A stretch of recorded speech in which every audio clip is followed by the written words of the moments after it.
Welcome to the Selling Show, where we unpack, repack, and break down exactly how top experts sell their ideas, their value, and their services. This is your host, David Newman, and you are in the right place if you want better clients, bigger deals, and higher fees.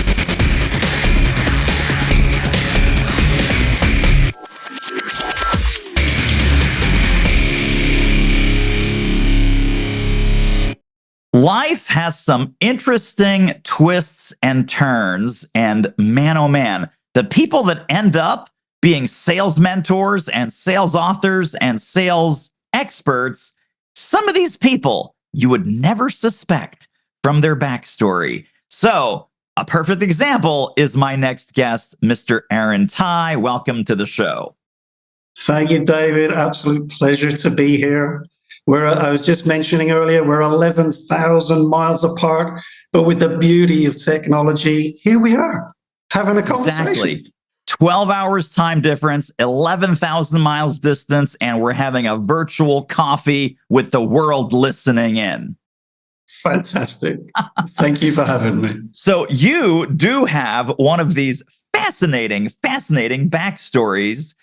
Tell us about the professional journey that brought you to the work that you're doing today, and what were some interesting twists and turns along the way. So, David, as I know, I've heard you speak about this before on some of your podcasts. It can be a serendipitous journey to get to a sales role. So my dream as a youngster was to become a professional footballer in England, and I grew up in England and Dublin, Ireland. And then at the age of 15, I ended up becoming a footballer in the UK at a Premier League club. And I spent 7 years at this football club in England, Luton Town Football Club was called. And I represented the Republic of Ireland, and I was captain for a couple of games, and that was all very exciting. And then at the age of 22, this incredible thing happened where I had to find a new career because, like happens with so many sports people, an injury happens and you can't continue. So I thought, well, okay, what else do I do?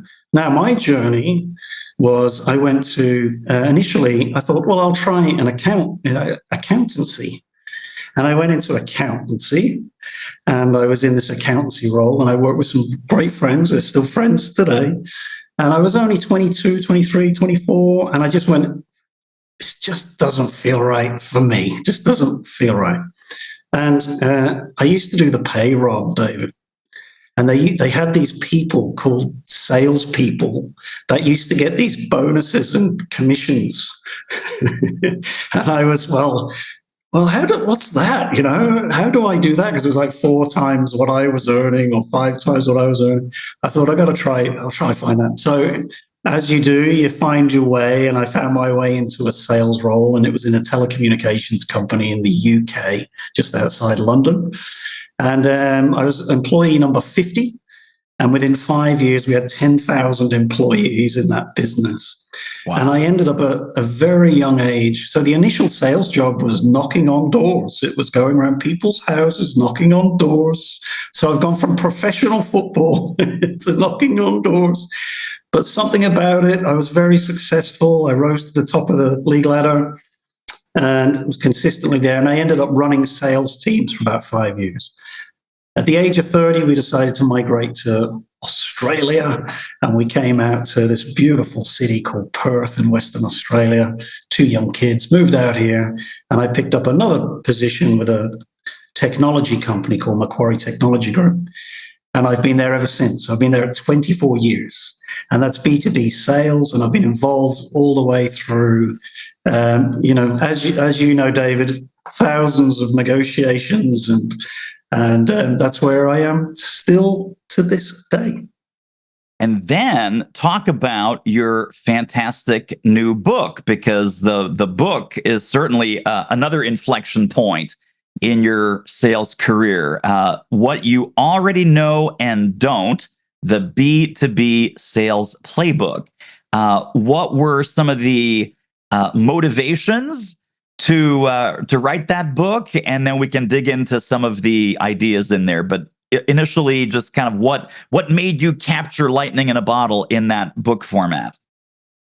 Yeah, so when I was a little bit younger, 30 years of age, I wrote a biography on my football story, and then a couple of years ago, I was on holiday. Decided I was getting a little bit bored, maybe sitting by a lake one day, which was very nice, but decided, oh, let's get creative. What could I do? And there happened to be an iPad in front of me. And I started to type out this sales playbook. And the background to it was I thought, well, I've got 30 years experience in sales. I love customer experience. I love the magic of customer experience. And also I love coaching and development. They're kind of my three passions, if you like. So I pulled them together and I thought, well, a playbook is a good way to bring those all together. And that was the inspiration. And I literally just laid it out, and it's in 5 plays. In what I've seen has been from my experience of working with some terrific people over the years, and also from just learning from great programs and listening to great people, and people like yourself, David, right? Listen to your podcast, so listening to great people and just picking up that experience. And let's see if I can lay this out and maybe for some people to follow. So that was it. That was the inspiration. So let's talk about the evolution of B2B sales. Like you said, even with in your current role, you're there, 24 years. Even 24 years ago, which seems not that long to guys of our age, but to other people, it might seem like multiple eras here. But early 2000s, late 1990s, we didn't have AI, we didn't have social media, we didn't have all of these things that we now totally take for granted. What would you say for the B2B seller specifically? How have things changed in the last 24 years? What's gotten better? What's gotten worse? Where have we gotten lazy? Where have we gotten flabby? Yeah, what a great question, by the way, David. That's a terrific question. I mean, I can still remember in the 90s, I was in the UK still at the time, being shown this thing called an email by somebody. Look, you can actually do this thing and it sends an email. It's like, wow, right? And then of course, in those days, everything was more phone based, or it was knock on a door. That's what you had to do. So there was a certain skill set that you learned, because that's all you had to do. You'd have somebody would hand you a phone book. Before internet, you had a phone book and you had a list of contacts. So what we've seen over the years, of course, is the proliferation of technology, which is incredible today what you can do. And if you fast forward to now, in terms of how you can really understand a customer or an individual, it's pretty amazing, right? You can do research. It's getting even easier with the likes of AI now, that you can literally talk to the AI and the AI will give you the information. You don't even have to click a button anymore. So that's been incredible. I think coming back to maybe where the gap is, or where maybe there's some areas that we could still go back to, for me, it's that personal connection. It's that ability to talk, communicate, and that's an art and a skill. And you see some people have that. Some people need training on it to develop it. But I think that's the area that, and I think going forward as well, when we take things like AI and the technology side of things, the difference for salespeople will be the ones that can still have that human connection. Yes. I believe. What do you think, David? What do you think? Oh, no, I totally agree. In fact, it's funny. I just had another guest, Brian Kramer, who wrote the book H to H. So it's not B2B, it's not B2C, it's human to human.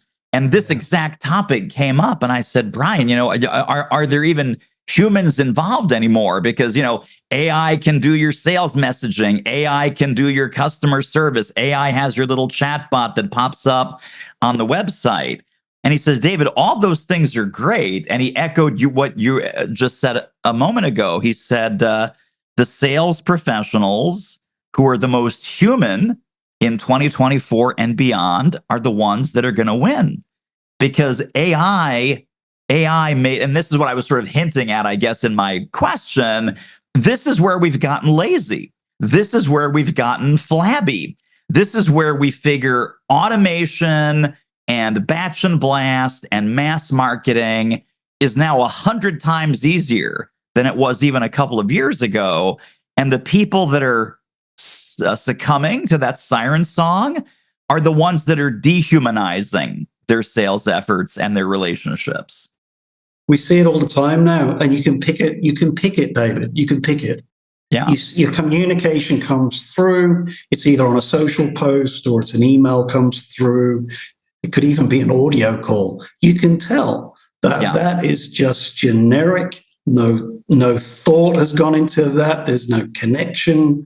So yeah, I totally agree on it. I'm pretty passionate about it as well, right? Because we enjoy the human interaction. Absolutely. And, it's good that will absolutely still be where the winners are. Hey, you'll still have a career. Yes. With just using technology. But if you're looking to be in that top, 10%, 20%, still pick up the phone, still go and meet people, still talk to people. That's going to be fun. And I think just for our listeners to clarify, Aaron and I are not saying don't use the new technology. Correct. We're saying use the new technology and then don't forget the human layer, the relationship, the tailoring, the personalization, the customization. Really the relationships cannot be automated and they cannot be genericized. Sure, sales content, sales collateral, all that technology stuff is wonderful and it's an accelerant, but it's not a replacement. Even the sales collateral, when we get to the sales collateral, I strongly believe that you can tell how good the salesperson is by the quality of the executive summary proposal that goes to the customer. Is it generic, or have they really understood the customer in that executive summary, that initial first page section that could be shared between the CEO, CFO, or the executive? I always feel you can tell how good the salesperson is, how they can articulate what the customer really needs and is looking for. So, yeah. We interrupt this interview with an important announcement. If you're committed to better clients, bigger deals, and higher fees, get over to doitselling.com right now and grab a copy of my new book. That's the deal, kids. Grab a copy of the new book and then get all the bonuses, companion tools, trainings, and downloads at doitselling.com. Buy the book, get the bonuses. Buy the book, get the bonuses. Buy the book, get the bonuses. That's how it works. I'll see you over there. Well, let's dig into that. That's actually fascinating. I love that. So obviously there's the generic boilerplate on one end, which is not great and has a very low chance of being successful. What are the top salespeople that you are coaching and mentoring? How does their executive summary look?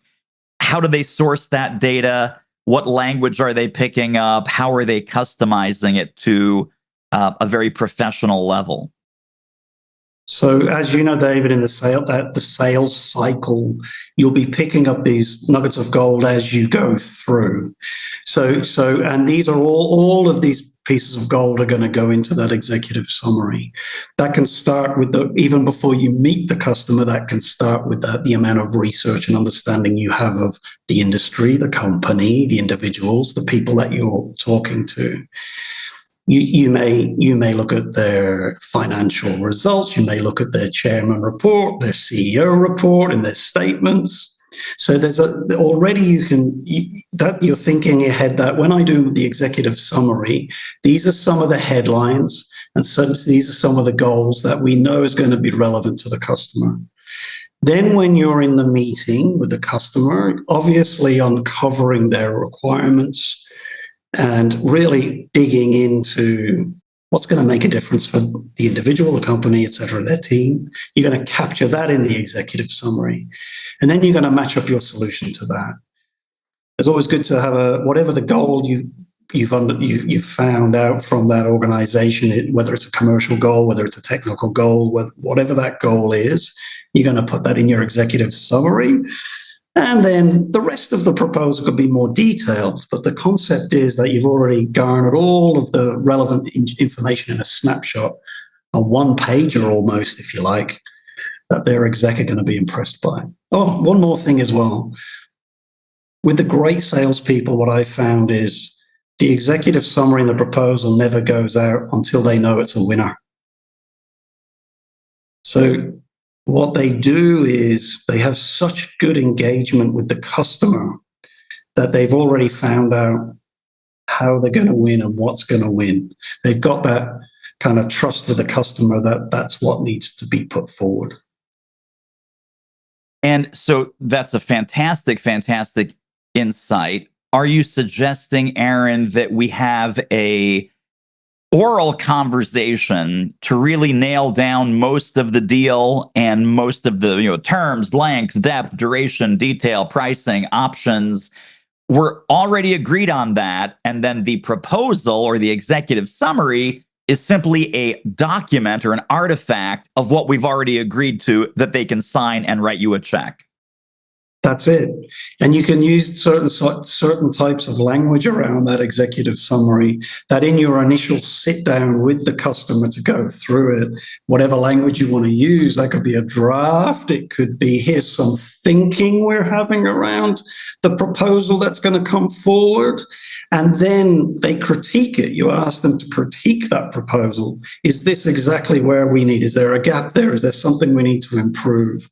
So you're doing that in that. For me personally, I always feel that you want, in business to business, you want that to be face to face. If you can, these days teams can work and things, but face to face ideally. But if you can get to that position with a customer, that's fantastic. Now, not every customer is going to do that. There could be a very strict tender kind of rules around something, and I get that.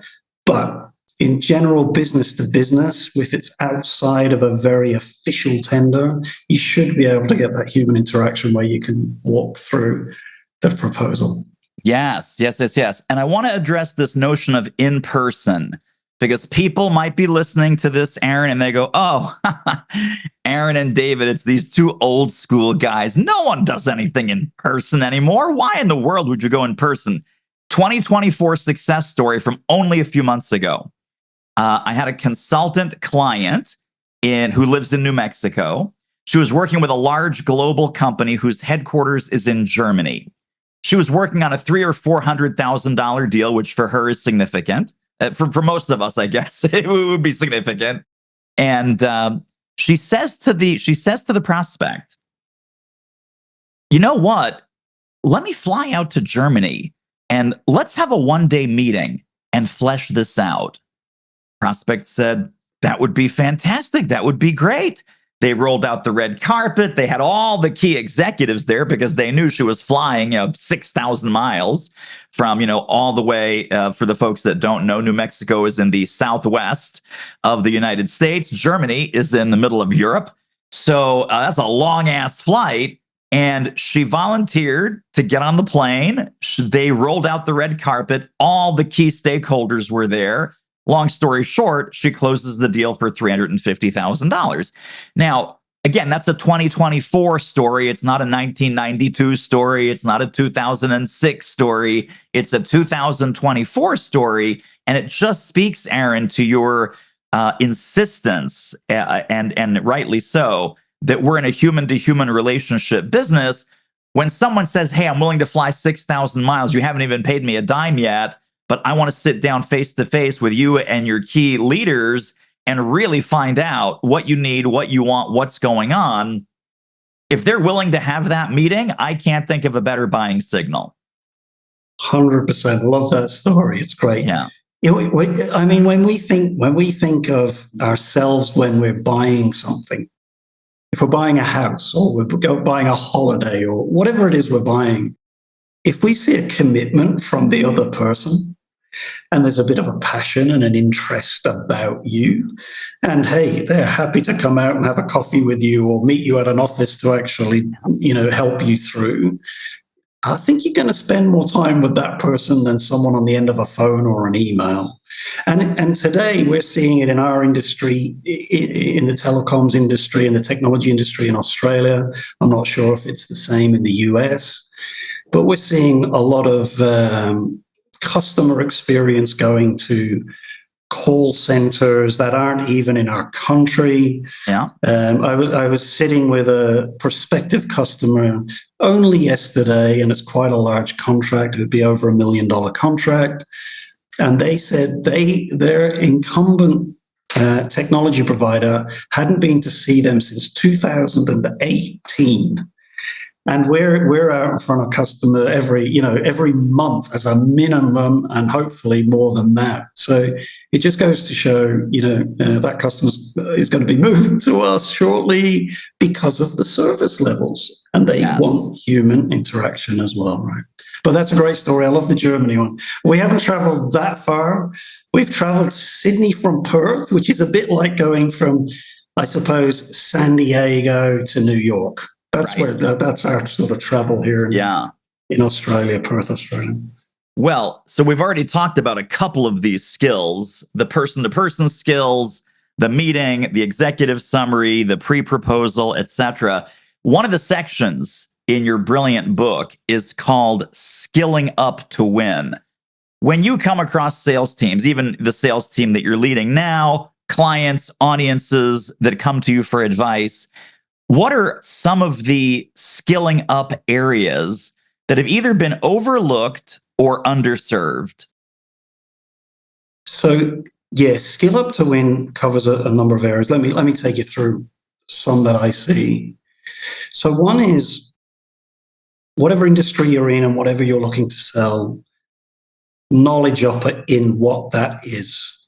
So I come from a football background, so I come from a competitive background, and I'm always looking at, if I'm the quarterback or whatever, I've got a rival quarterback. What skills are they going to have, and what skills am I going to have to see if I can be picked for that team? But in a sales context, if you're in front of the customer, again, what's the customer looking from you? If I'm going in against a rival, I want to have a little bit more knowledge than that person, so I can be convincing with the customer. Yeah. Customers want insights. They'll keep coming back to you if you provide insights. That's part one. So knowledge up on what your industry, your product, your service is. The number two side in skilling up, which is so important, and these two aspects really are the title of the book: what you already know, that's the insights part, and what you don't. And the skill up piece there, David, as we all know, is the ability to communicate and question and really understand the other person. You have to walk in their shoes. You have to think, what is it that they need?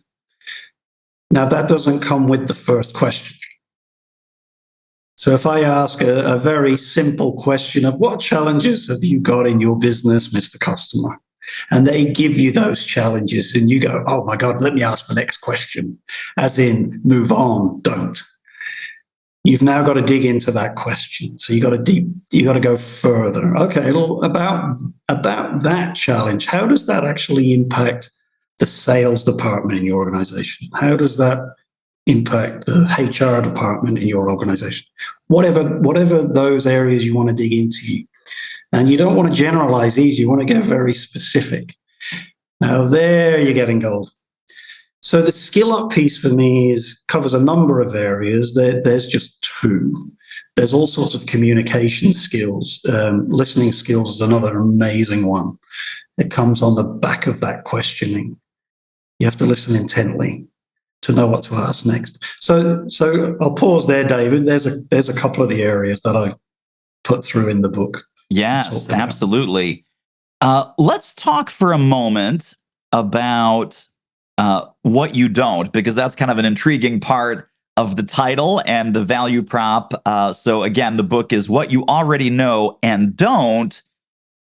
Talk about those things that a professional seller doesn't know but needs to find out, whether it's in discovery, whether it's in negotiating, whether it's in closing the deal, or even after the sale. What are some landmines and roadblocks that if we don't find out what the landscape of that client company is, we don't find out the context in which our solution is being deployed, there could be some landmines after the sale. So any of those things, feel free, Aaron, dig into any piece of that, either the discovery, the negotiating, or the after sale nasty surprises. In B2B sales, for those experienced and have been, doing it for a while, I'm sure you'll work through certain strategies and tactics around making sure that you're on track on a deal. Now, there's a discipline to staying there, but there's probably, for me, there's 4 key areas that in any deal you're going to know whether you're going to win or lose. So just like a Navy SEAL team at the end of a mission will sit down and go, okay, what did we do well or what didn't we do well post mission? It's almost like you have to review that mission all the way through the process in sales. So let me give you 4 areas. One is a real true understanding of, is there actually a project going on? Is something going to happen? Because you can spin your wheels for a long time in sales. And 6 months later, especially in B2B, you can go, oh, look, why did that sale not happen? Well, they decided not to do anything. It wasn't in the budget, or they've delayed it by a year, or whatever the reason comes out. So actually understanding and clarifying with a customer that there is definitely a project that's going to happen and you've got a timeline around that. That is very good to understand. You don't know that. You need to find it out. Second one is, what's the measurement of success from the customer's perspective that's going to make them choose you?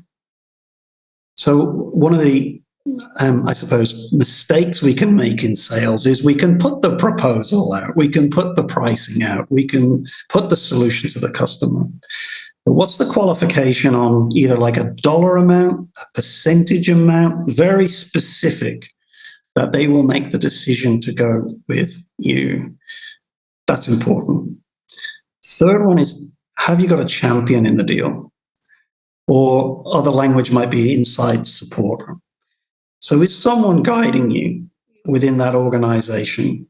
Have they got the trust? Is there a connection there between you and that person that they're saying, hey, look, you're out by 10%, you're out by 20%, or your solution doesn't quite meet this criteria. I need you to shift on that or move on that.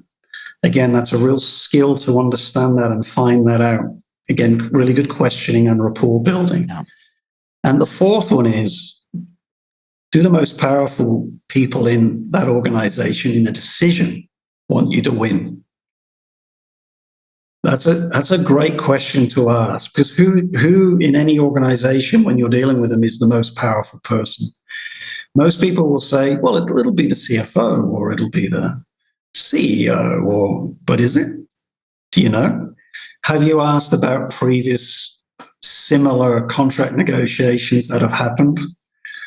Have you dug into that and understood who the people, sometimes we call them the shadow people, the people you don't see? They're behind the scenes. Oh, yes. How do you understand, and one of the ways I love to look on it is you look at your own organization. How does your own organization make decisions? How many people are involved in a decision to buy something in your own organization? It's pretty interesting. So those 4 things are some of the key areas I would put forward. Aaron, I love that so much. And I think all 4 of those are hugely, hugely important. Even to your last point about, do we know who the shadow people are? I came across some research maybe a month ago, and it was about B2B sales. It was like a B2B buyer survey of, expensive services. And I think it was something like, there's now a record high number of decision makers inside corporations that are directly involved in any sort of major deal. I think the number was 13. There's 13 either buyers or influencers or people who are involved or people who have the ability to say no to a deal, right? So this whole kind of selling to a committee And it used to be that we sell to one person, maybe two or three. Then it became, now we're selling to 3 to 5 people. That's, now we're selling to 5. It's like a buying committee, if you will. They don't call it that, but that's what it is. Oh, now it's 5 to 7. My friends, it is 13. And you may be talking to 3 of them, but 10 of them are the people Aaron's talking about, and they are totally invisible until you develop the skill to surface them, engage them, enroll them, maybe even, align them with your cause. But yeah, imagine 3 people who are your champions and 10 who are actively working against you. You're not going to make a lot of big B2B sales if that's the situation, right? Absolutely correct. There's a story. One of the stories I tell in the book is about a chap I worked with, amazing guy, and he was up against a formidable opponent, an incumbent, a very large ex-monopolist here in Australia, and there were 30 people he found out involved in the decision making. It was a large retail organization. So he had 30 people involved. And this guy literally went and met 30 people to understand them. He went and visited them. Now, not everybody can go and meet 30 people, but it's a great example of, hey, if you're really willing to go and understand their people and try and win them over, try and make the effort. But even if you've got some key people, let's say out of that 30, you've got 5, 6 key people, really try and understand from them where the other committee members are, what's important to those committee members. Yes. So it's a great learning, because it's one of the reasons if you look back on a deal and you go, why did we lose? Well, we lost because that person or persons made decisions we didn't even know who they were. Wait. We're not just going to listen to this episode. There are downloads, there are resources, there are links, there are bonuses waiting for you on this episode's page when you go over to doitmarketing.com/podcast. That's right, doitmarketing.com/podcast. Grab the notes right under this episode. See you over there. There is a section in the book around, and of course sprinkled throughout also, around the psychology of selling. And this could be the psychology of the overall sort of sales profession. It could be the psychology of any given section, like the psychology of lead generation, the psychology of prospecting, certainly the psychology of negotiation, which scares the heck out of some people. And they go, oh, hey, boss, this is where we get beat up. This is where they put us through the ringer, and, we think we're closing $1 million sale. It ends up being a $300,000 sale. And we're lucky if we make money on the deal. But I got the yes. And we're losing money on the deal. So tell us, besides the skill set and the tool set, let's back this up to the mindset. And what are some of the tenets of the psychology that you find really, really valuable and that you share with your team, your clients, your audiences? Yeah, I think really successful salespeople just have this ability to drive forward. There's a real, we want it. Great, fantastic, celebrate for 24 hours, and then next, where's the next one? And similarly with losses, salespeople, great salespeople will be very emotional typically, when especially if it's a very long months or years deal that they're gone after and they don't win, so they'll feel that. But again, it doesn't linger. They're on. Then next, let's go. One door closes, another one opens. I think there's another mentality, and it comes a little bit with longevity, is that that the first time you lose, or even second time you lose with a particular customer, that's just, the first phase. There'll be further phases as long as you keep that relationship strong and you keep touching base. We've got so many stories over the years of seeing 2-3 times over 3-year, 4-year contracts. We didn't win it, but then we picked it up eventually because we did the right thing. So always that, so I always feel there's still, even when you don't win, the mentality of, that's okay, we'll win down the road. It's all good. Yes. Let's keep that relationship good and strong, right? Absolutely. And even those customers will recommend you to others, even though they didn't select you. They'll recommend you. Well, these guys are good. Maybe talk to, in our case, it's Macquarie. Talk to Macquarie. They're good guys. So that mentality, I feel, is one thing. The other one for me is discipline. There's a discipline, US, again, Navy SEAL guy, Jocko Willink, discipline equals freedom. There is something in that which is, I think, very true. Yeah. And if you can be disciplined in your prospecting, I know you're a big believer, and so am I, in prospect every day. If there's a discipline in that, there's a discipline in getting back to people quickly. You build some good trust with customers. Then you do what you say you're going to do. I think that mentality is good. It keeps you strong. I talk in the book about some frameworks and things to help people. I was pretty fortunate. I read some really good books when I was sort of in my late 20s, early 30s, around NLP, neuro-linguistic programming. And really, those frameworks, go and seek them out. They're all over Google and YouTube and everywhere. Find the good ones. I think they can be really good, and make it a practice that you do. So I talk about that in the book as well. Let's talk, as we're landing the plane here, and I didn't want to end our time without talking to you about this, because you mentioned this a couple of times already, customer experience. We do all of this work. We spend all of this time, all of this brilliance, all of this energy, all of this skill. We close the deal. We get the check. Now it's time to start serving this client. We all know that it's much easier to keep and retain and upgrade and upsell a current client than it is to go get a new one from the fresh bucket. Talk about, in your experience, the critical touch points, whether that is onboarding, first 90 days, how to make new clients and new customers feel special and wanted and needed and important, and that they're being served to the utmost capacity, that they just are loving the experience of working with your company. What are some of the tips and tricks in that category?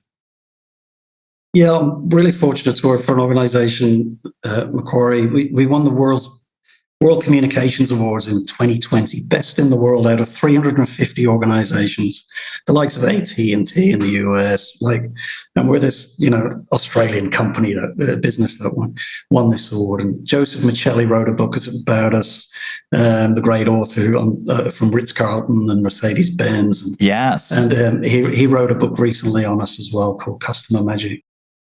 And what we've done as an organization, and we really live it, everyone says customer experience is important. How about this? How about on every wall in your organization, there's a TV with a league table of how everyone's net promoter score, the likelihood to recommend out of 10, is on a league table by every department, division, and individual. Oh, you better want to have that customer experience gene in you, right? You're gonna be, because it's up there for everyone to see. So what we do, and I think I'd encourage this around organizations, is you just look at every touch point with a customer. So you mentioned quite a few there, David, right? So whether it's they've come to your website initially, they're in their first 90 days, they're at the 1-year anniversary, every time they call your contact center, every time they touch base with your account executive or your operations manager or your salesperson, whatever the touch point, the billing, provisioning, whatever the touch point is, you're going to ask a likelihood to recommend net promoter score question. From there, you're going to soon see where your gaps are and be able to do something about it. If you've got the buy-in from the top of the organization, we're fortunate to have that. Then it's down to the individual to look for what I call is the little piece of magic.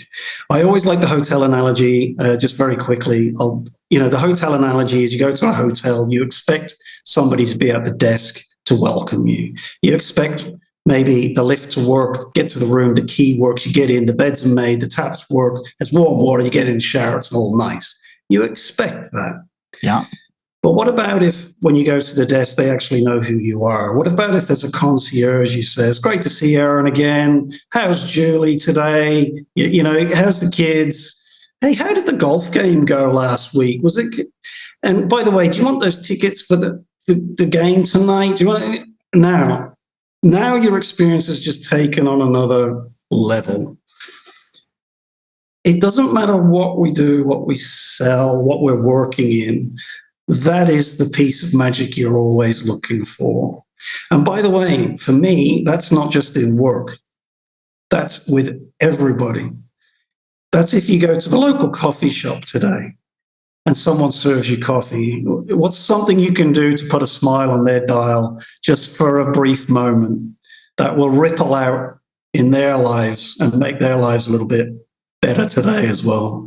And I think if you get in the habit of trying to look for that, it'll shine through in your work, whatever you're doing, but especially in sales. Oh my goodness. What a fantastic closing thought. Absolutely. I could not agree more. Well, Aaron Tighe, it has been so fantastic having you on the show. I know people are going to want to get connected and stay connected to more Aaron Tighe brilliance. They're going to want to find out about the book. Where can we send people? What links should be waiting for them in the show notes? Yeah, just 2 links on LinkedIn, what you already know and don't. You can go there to find us. And also website, B2B Sales Playbook.com. Very nice. I love B2B Sales Playbook.com. It does what it says on the tin. It does what it says on the tin, as they say in your country, right? So B2B Sales Playbook.com and what you already know and don't on LinkedIn. Both of those links will be right under this episode at thesellingshow.com. Aaron Tighe, you're a rock star. Thank you so much for sharing all this wisdom with us. Thank you, David. It's been a pleasure. And that wraps up another episode of The Selling Show. Hey, tell you what, if you like us, rate us and review us on Apple Podcasts, subscribe, tell a friend, go grab the notes and downloads and extras at thesellingshow.com. See you next time.